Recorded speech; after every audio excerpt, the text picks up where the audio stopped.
Assalomu alaykum. Xabarlar.uz kanali o'z ishini boshladi. Agar kanalda birinchi bo'lsangiz, like bosib, obuna bo'lishni unutmang. Bugun dasturimizda Moskvada migrantlar uchun kasb-hunar kurslari ish boshladi. Bugun O'zbekistonda yana ikkita og'ir judolik bo'ldi. Tezkor xabar: aktrisa vafot etdimi? Madaniyat vazirligi aniqlik kiritdi. Yana bir davlat O'zbekiston uchun karantin talablarini kuchaytirdi. Rasman Shuhrat G'aniyev vazifasidan ozod etildi. Namanganga yangi hokim saylandi. Xayrulla Bozorov hurmat bilan kuzatildi. Endi esa batafsil. Shuhrat G'aniyev vazifasidan ozod etildi. 25 sentyabr kuni Farg'ona viloyati faollarining yig'ilishi bo'lib o'tdi. Unda tashkiliy masala ko'rib chiqilgan.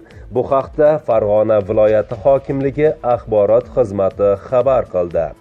Ma'lum qilinishicha, boshqa ishga o'tganligi sababli Farg'ona viloyati hokimi Shuhrat G'aniyev vazifasidan ozod etildi. Moskvada migrantlar uchun kasb-hunar kurslari boshlandi. Endi Rossiyaga ishlash uchun kelgan o'zbekistonlik migrantlar Moskva va Rossiyaning boshqa 4 ta shaharida bepul tashkil etilgan kurslarda o'zlarining kasb-hunar mahoratlari va rus tilidagi bilimlarini oshirishlari mumkin. Yaqinda bunday kurslar Sankt-Peterburg, Qozon, Yekaterinburg va Novosibirskda boshlanadi. Mashg'ulotlar har kuni migrantlar uchun qulay vaqtda, ya'ni ertalab, kechqurun, ish kunlari yoki dam olish kunlari o'tkaziladi. Birinchi bosqichda O'zbekistondan 100 nafardan ziyod migrant taklif qilindi. O'quv guruhlariga qabul qilish davom etmoqda. O'quv kursini tugatgandan so'ng tinglovchilar World Skills Rossiya tomonidan Skills pasportini olishadi va ular o'ziga mos bo'lgan yuqori maoshli ish topishlari mumkin bo'ladi. Namanganga yangi hokim tayinlandi. Xayrulla Bozorov hurmat bilan kuzatildi. Bugun 25 sentyabr kuni Namangan viloyati hokimligi majlislar zalida faollar yig'ilishi bo'lib o'tdi. Yig'ilishda tashkiliy masala ko'rib chiqildi. Ayni paytda O'zbekiston Respublikasi Ekologiya va atrof-muhitni muhofaza qilish davlat qo'mitasi raisi lavozimida ishlab kelayotgan Shavkat Shokirjonovich Abdurazzoqov Namangan viloyati hokimi vazifasini bajaruvchi etib tayinlandi. Majlisda yangi tayinlangan hokim Shavkatjon Abdurazzoqov Farg'onaga hokim bo'lib ketayotgan Xayrulla Bozorovga to'n kiydirdi. Yig'ilishda Prezident administratsiyasi rahbari Zaynilobiddin Nizomiddinov va O'zbekiston Respublikasi bosh vaziri Abdulla Aripov ishtirok etdi. Shuhrat G'aniyev O'zbekiston Respublikasi bosh vazirining agrar va oziq-ovqat sohalarini rivojlantirish masalalari bo'yicha o'rinbosari lavozimida ish boshlaydi. Bu haqda Farg'ona viloyat faollari bilan o'tkazilgan yig'ilishda bosh vazir Abdulla Aripov ma'lum qildi. Yig'ilishda Shuhrat G'aniyevning 8 yil davomida viloyat rahbari sifatida hududni har tomonlama rivojlantirish borasidagi ishlari alohida e'tirof etildi. O'zbekona chopon bilan tantanali kuzatildi. Tezkor xabar: aktrisa vafot etdimi? Madaniyat vazirligi aniqlik kiritdi. O'tgan soatlarda internetdagi turli ijtimoiy tarmoqlarda O'zbekistonda xizmat ko'rsatgan artist, aktrisa Saida Rametovaning vafoti bilan bog'liq xabarlar tarqalmoqda.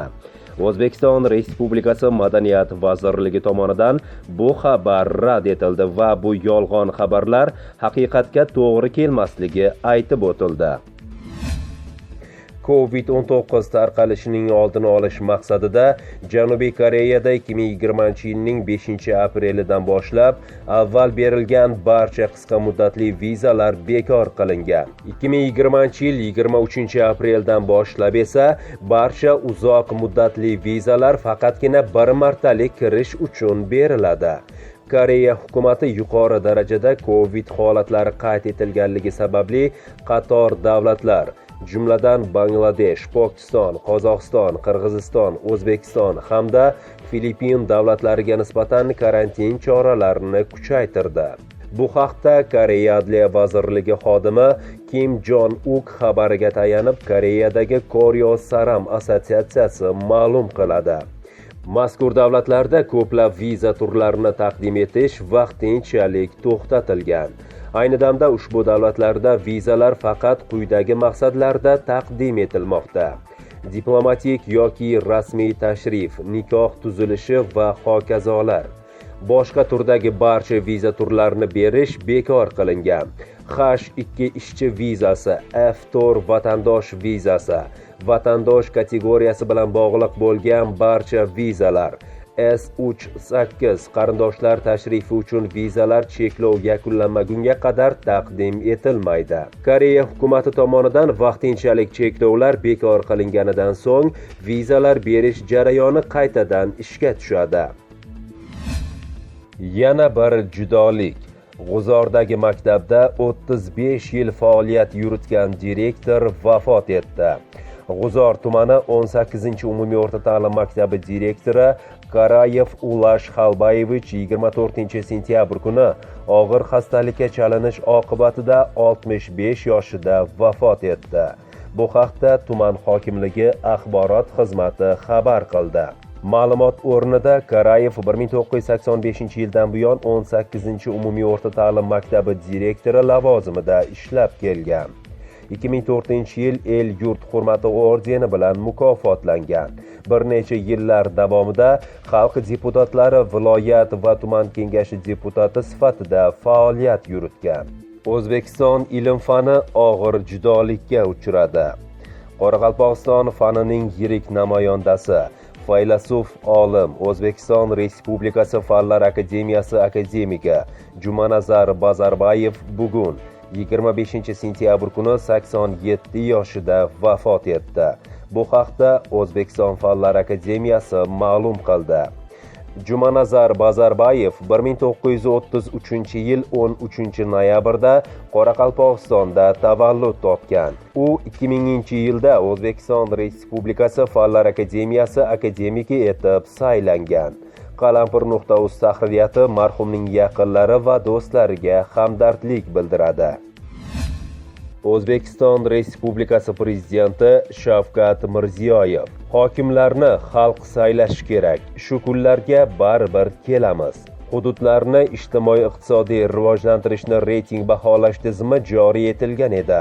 Shunga muvofiq birinchi marta tuman va shaharlardagi iqtisodiy ko'rsatkichlar, tadbirkorlikni qo'llab-quvvatlash muhiti, infratuzilma va mavjud resurslardan foydalanish darajasi o'rganildi.